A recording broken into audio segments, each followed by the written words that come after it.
বন্ধুরা good morning. এখন ঘড়িতে বাজে সকাল 8টা, আর 8টার সময় যে উঠতে হবে আমাকে আমি ভাবতেও পারিনি। ঘুমাচ্ছিলাম, ঠিক তখনই মা ডেকে তুলে দিল। আর ডাকতেই আমার মাথাটা গরম হয়ে গেল, কারণ কাঁচা ঘুমে কেউ তুলে দিলে মাথা সত্যিই গরম হয়ে যায়। যাই হোক, মা ডেকে তুলে দিল, আমি উঠে গেলাম। উঠেই আমি একটু জল খেয়ে নিয়ে চলে গেলাম স্নান করতে।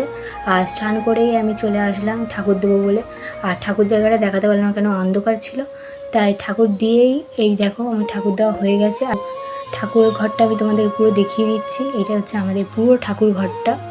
দেখো, এটা হচ্ছে আমাদের পুরো ঠাকুর ঘরটাই আমি তোমাদের দেখাচ্ছি। এটা আমাদের গোবিন্দ। তো ঠাকুরটা দিয়ে আমি খেতে চলে গেলাম একটু বাতাসের জলটা করাই ছিল।